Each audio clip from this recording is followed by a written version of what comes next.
Hello नमस्कार दोस्तों, कैसे हैं आप सभी। एक बार फिर से आप सभी का स्वागत है आपके अपने यूट्यूब चैनल प्रॉफिट स्टडी में। तो आज के इस वीडियो में हम बात करने वाले हैं रेलवे के आगामी जितने भी भर्ती आने वाली है, चाहे हम बात करें junior engineer, NTPC, graduate, under graduate, senior section engineer और सबसे ज़्यादा पॉपुलर जिस भर्ती का आप सभी वेट कर रहे हैं, ग्रुप डी। उसके बाद आइसोलेटेड मिनिस्टेरियल का भी भर्ती आने वाला है। तो तमाम तरह का जो अपकमिंग रेलवे का रिक्रूटमेंट है उसके बारे में चर्चा करेंगे ही करेंगे। इसके साथ साथ अभी जो लेटेस्ट 5 बड़ी भर्ती का जो अपडेट आ रहा है उसके बारे में बात करेंगे और 5 बड़ा अपडेट जो आ रहा है इसके साथ साथ वो भी कवर करेंगे। चुनाव के बाद यहाँ पे छात्रों के लिए बहुत अच्छा गुड न्यूज़ निकल के सामने आ रहा है। सोचिए, जो पहले 2024 से पहले जो गवर्नमेंट थी उसमें जो असंभव काम था वो भी अब आपका संभव होते हुए यहाँ पे दिख रहा है। ये होता है एक विपक्ष के तरफ से डाला गया प्रेशर और विपक्ष के द्वारा कोई भी उठाया गया मुद्दा, जिसमें से टोटल में यहाँ पे 5 मुद्दों के ऊपर आज के इस वीडियो में हम बात करने वाले हैं। परंतु जिस पर्पज से आप अप्रेंटिसशिप किए हो वो आपका मुद्दा कहां तक पहुंचा है और अप्रेंटिसशिप वालों को सीधी नौकरी कब तक मिलेगी, इसके ऊपर भी बात करेंगे। ठीक है, तो बने रहिएगा वीडियो के एंड तक। तो चलिए वीडियो की शुरुआत करते हैं। इससे पहले जितने कैंडिडेट चैनल पर फर्स्ट टाइम है सब्सक्राइब नहीं किए, फटाफट करके सब्सक्राइब कर लीजिएगा ताकि आपको रेलवे से जुड़े पल पल का अपडेट आप लोगों को मिलते रहे। इसके साथ साथ डिस्क्रिप्शन में आपको टेलीग्राम ग्रुप, व्हाट्सएप ग्रुप का लिंक मिलेगा, जरूर जरूर ज्वाइन कर लीजिएगा। हर तरह का लेटेस्ट इंपॉर्टेंट अपडेट कंटिन्यू आपको वहां पे देखने को मिलते रहेंगे।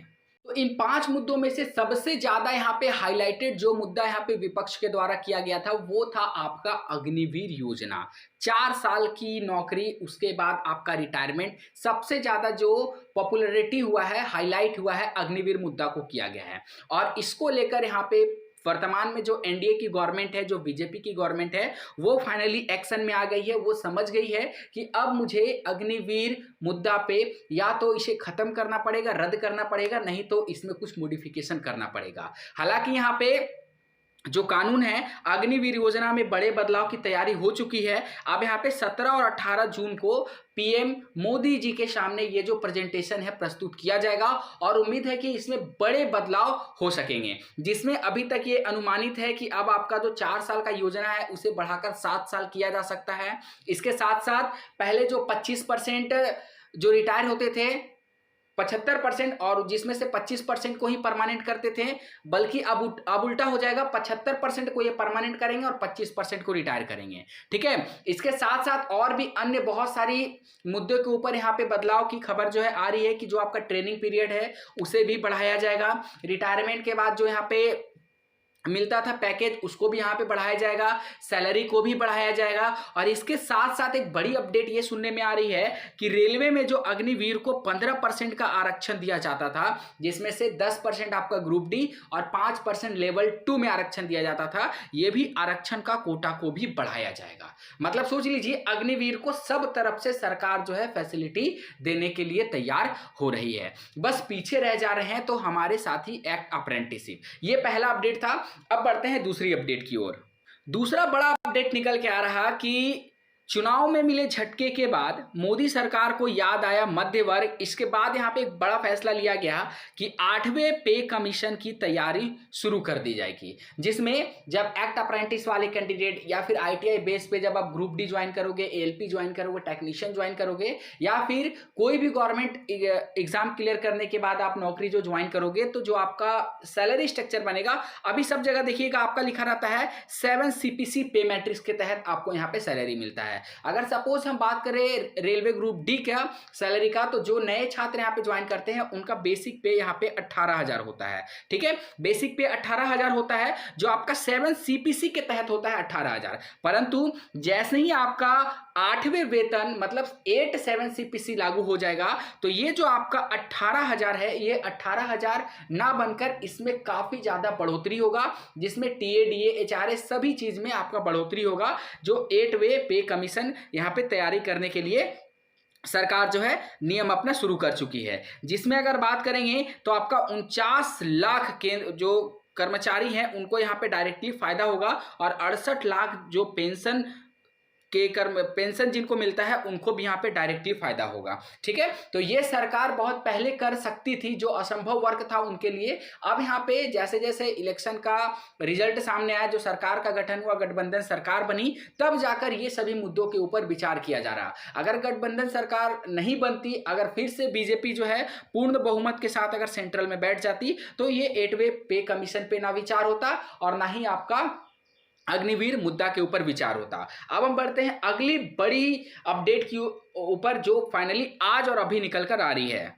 वो आपका अपडेट है कि आपका एनपीएस, ठीक है, आप लोगों को पता है कि इलेक्शन से पहले एनपीएस ओपीएस एक बहुत बड़ा मुद्दा था और एक बहुत बड़ा चुनौती था सरकार के लिए। इसको लेकर जितने भी सेंट्रल गवर्नमेंट के एम्प्लॉय थे सभी यहाँ पे प्रोटेस्ट भी किए थे और लाखों के तादाद में अपना जो विरोध प्रदर्शन है उसे जाहिर किए थे। अब फाइनली यहाँ पे सरकार की ओर से इनको हरी झंडी मिलते हुए दिख रहा है कि एनपीएस में जो बेसिक सैलरी बनता है उसका 50% जो है पेंशन के रूप में प्रस्तावित किया जाएगा। ठीक है, जितना भी बेसिक पे बनेगा, अगर सपोज हम लेवल 1 कर्मचारी के बारे में बात करें, ग्रुप डी के बारे में बात करें, तो स्टार्टिंग के समय उनका सैलरी होता है 18,000, परंतु जब वो रिटायर करते हैं, करने के दौरान उनका सैलरी बढ़कर यहाँ पे 50 से 60,000 तक पहुंच जाता है। तो हम सपोज मानते हैं कि जब वो रिटायर करेंगे तो उनका सैलरी 60,000 होगा, तो 60,000 का 50% मतलब 30,000 उनको पेंशन के रूप में दिया जाएगा। तो ये बड़ी अपडेट थी उन सभी कर्मचारियों के लिए जो यहाँ पे लंबे संघर्ष कर रहे थे कि फाइनली एनपीएस को हटा दिया जाए।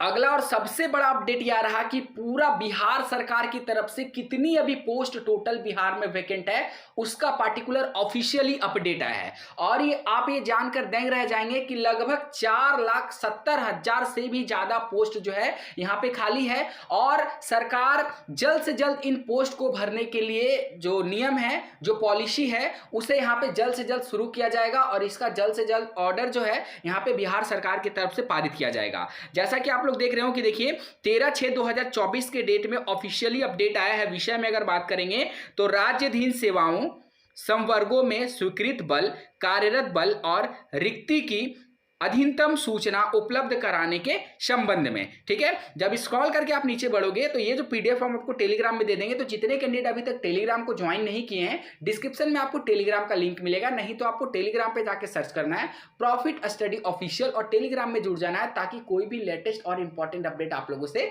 बिल्कुल भी ना छूटे। अब यहाँ पे बात करते हैं, पूरा जो यहाँ पे ब्यौरा है आप लोग देख सकते हैं। देखिए यहाँ पे आपका कर्म संख्या, विभाग का नाम, स्वीकृत बल की संख्या, कार्यरत बल की संख्या और रिक्त पदों की संख्या और यहाँ पे अभियुक्ति। ठीक है, स्क्रॉल करके आप नीचे बढ़ोगे तो टोटल यहाँ पे जो आपका 45 ऐसे विभाग हैं जहां पे जो पूरा भर्ती है वो खाली है, जिसमें खेल विभाग, जल संसाधन विभाग, निगरानी विभाग, परिवहन विभाग, पर्यटन, गन्ना उद्योग, समाज कल्याण, विज्ञान प्रौद्योगिकी एवं तकनीकी शिक्षा विभाग, जिसमें 10th 10वीं पास, ITI पास, 12वीं पास, डिप्लोमा, बीटेक, हर तरह के कैंडिडेट के लिए यहाँ पे भर्ती जो है देखने को मिलेगा, जिसमें टोटल रिक्तियां आपके सामने हैं। यहाँ पे देख लीजिए कितना भर्ती है, 4,72,976 टोटल यहाँ पे पोस्ट जो है बिहार में अभी वर्तमान समय में खाली है और जल्द से जल्द इस पर भर्ती के लिए ऑफिशियल नोटिफिकेशन वगैरह आपको देखने को मिलेगा। तो ये भी एक बहुत बिगेस्ट अपडेट है जो इतने समय से यहाँ पर दबा के रखा गया था इन सभी भर्तियों को। इलेक्शन के बाद इन सभी भर्तियों का जो नोटिफिकेशन है, जो सूचना है, वो आप सभी तक पहुंच रही है। अगला जो अपडेट आ रहा है उसके बारे में बात करते हैं।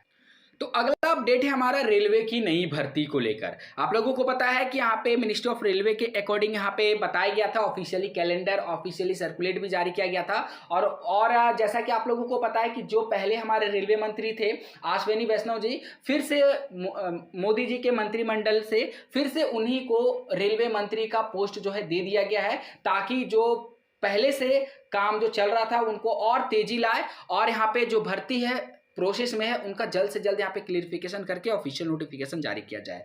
जैसा कि आप लोगों को पता है कि अभी आपका जून चल रहा है, जून 2024, इसमें टोटल यहाँ पे बात करेंगे तो देखिए 1 2 3 4 ऑफिशियल नोटिफिकेशन आना है। कौन कौन सा?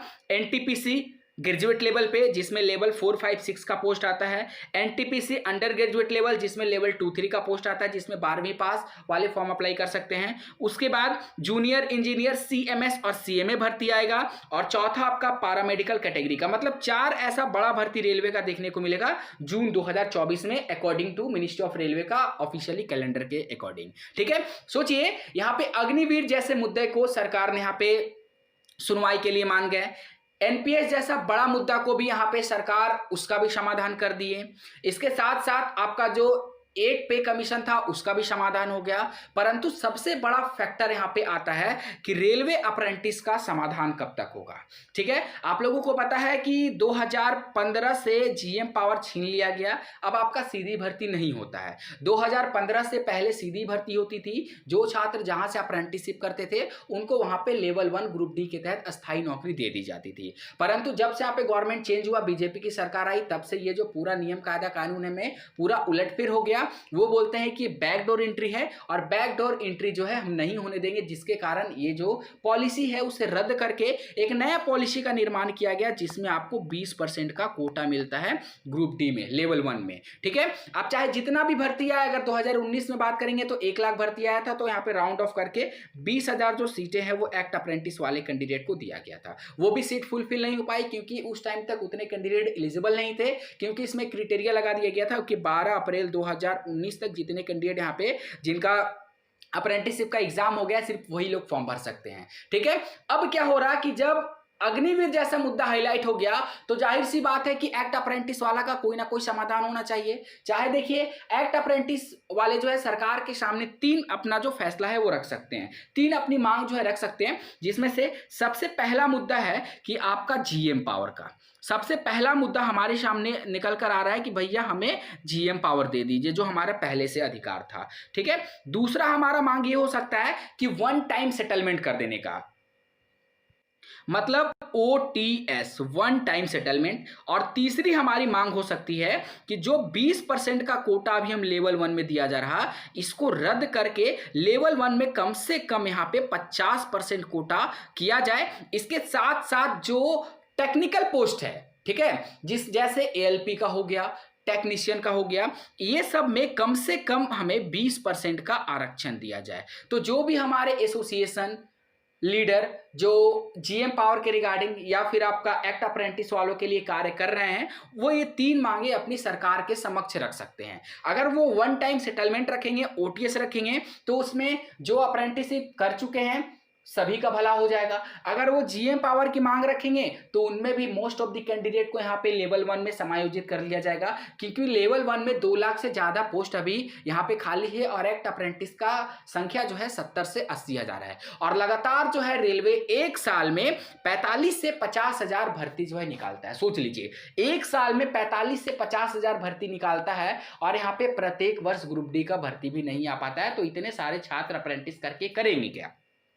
ठीक है, तो ये तीनों मुद्दे जो है, ये तीनों जो मांग जो है एसोसिएशन छात्र सरकार के सामने रख सकती है कि ये तीनों मांग में से अगर यहाँ पे सरकार कोई भी मांग अगर मान लेता है, जैसे हम मानते कि OTS अगर मान लिया, 1 टाइम सेटलमेंट भी अगर मांग को पूरा कर लिया जाता है, तो ऑलमोस्ट यहाँ पे जितने भी छात्र अप्रेंटिसशिप के हों उनको समायोजित कर लिया जाएगा। उसके बाद जो आगामी बैच आएगा आने वाला, उसमें कोटा सिस्टम भी किया जा सकता है कि 20% से बढ़ाकर 40%, 50% कर दिया जाए। और टेक्निकल वाला पोस्ट में जिसमें आपका ALP टेक्नीशियन आ गया, उसमें 15 से 20% का कोटा दिया जाए, जैसे अग्निवीर वालों को दिया गया। अग्निवीर वालों को क्या है कि उसमें लेवल 1 में 10% उनको कोटा दिया गया और टेक्निकल पोस्ट में, लेवल 2 पोस्ट में उनको 5% का आरक्षण दिया गया। तो जब अग्निवीर वालों को दिया जा सकता है जो यहाँ पे दूसरे मंत्रालय से आते हैं, तो यहाँ पे एक्ट अप्रेंटिस वाले कैंडिडेट तो सेम रेलवे मंत्रालय से आते हैं, तो उनको यहाँ पे कम से कम लेवल 2 में कुछ आरक्षण देना चाहिए। तो ये हमारे तरफ से ये मांगे हैं। बाकी इसके ऊपर आपका क्या सोचना है, क्या विचारना है, कमेंट सेक्शन में मेंशन करके जरूर बताइएगा। ये तीनों में से कौन सा मांग आपको सबसे बेहतर लगा, वो हमें कमेंट बॉक्स में मेंशन करके जरूर बताइएगा। ये वीडियो को अपने सभी साथियों तक सर्कुलेट कर दीजिएगा और जल्द से जल्द अपना यूनिटी को बढ़ाइए, छात्रों को जोड़ने का प्रयास करिए, ताकि जल्द से जल्द आपका भी मुद्दा अग्निवीर मुद्दा के जैसा यहाँ पे हाईलाइट हो सके। आज के लिए इतना ही। जितने कैंडिडेट चैनल पे फर्स्ट टाइम है सब्सक्राइब नहीं किए, सब्सक्राइब कर लीजिएगा ताकि रेगुलर आपको अपडेट मिलते रहे। फिर से मिलेंगे आपसे नई भर्ती नई जानकारी के साथ, तब तक के लिए जय हिंद, जय भारत।